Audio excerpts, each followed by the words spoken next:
আমরা আহ্বান জানাই যে বিএনপি থেকে শুরু করে অন্য যে কোনো রাজনৈতিক দল, আমরা এখনই আমাদের একটি সুযোগ এসেছে যে আমরা একটি রাজনৈতিক সমঝোতার মাধ্যমে আসলে বাংলাদেশকে এগিয়ে নিয়ে যেতে পারবো। এবং বাংলাদেশে আসলে যেটা কখনোই হয় না, যেটা আজকের আলোচনায় আমরা অনেক বেশি জোর দিয়েছি, যে শান্তিপূর্ণভাবে ক্ষমতা হস্তান্তর, এটার নিয়েই বাংলাদেশের সকল সমস্যা, যে কিভাবে ক্ষমতা হস্তান্তর হবে।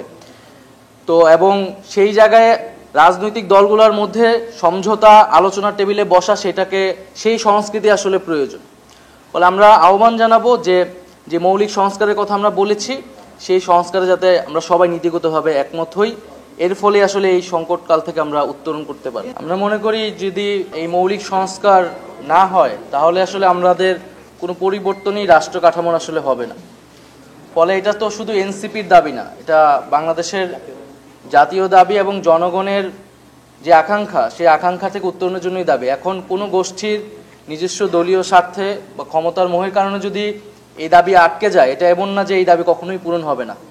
শেখ হাসিনা সরকারও মনে করেছিল সেই সময় অনেক দাবি, কোনো দাবি কিন্তু পূরণ হয়নি, এবং মনে করেছিল তিনি যা বলবেন সেভাবেই আসলে জাতি এবং রাষ্ট্র চলবে, কিন্তু শেষ পর্যন্ত কিন্তু হয়নি। জনগণ কিন্তু রাস্তায় নেমে এসেছিল এবং জনগণ 5ই আগস্ট তাদের নিজস্ব জনগণের যে ক্ষমতা, সেই ক্ষমতা কিন্তু দেখিয়েছে এবং সেই রাষ্ট্র কাঠামোর অঙ্গীকার বা আকাঙ্ক্ষা তারা ব্যক্ত করেছে। এবং এখন যদি আমরা তার জনগণের আকাঙ্ক্ষা, গণঅভ্যুত্থানের আকাঙ্ক্ষা, সেটা থেকে যদি আমরা সরে যাই বা কোনো গোষ্ঠী সরে যায়, তাহলে জনগণ যে আবার রাস্তায় নামবে না তার কিন্তু কোনো নিশ্চয়তা নেই। এটা আসলে আমরা মনে করি না যেটা কোনো দলীয় অবস্থান থেকে হওয়া উচিত, বরং আমরা যদি আমাদের নীতিগত অবস্থানটা ঠিক করতে পারি, আমাদের আকাঙ্ক্ষা, জন আকাঙ্ক্ষার জায়গাটা ঠিক করতে পারি, যে জুলাই গণ অভ্যুত্থানের পরে আমরা একটা নতুন বাংলাদেশের কথা বলতেছি, এবং আমরা বলতেছি যে যেই ব্যবস্থার ফলে একটা স্বৈরতন্ত্র বা ফ্যাসিবাদ তৈরি হয়েছিল, আমরা তো অবশ্যই চাই যে সেই ব্যবস্থাটি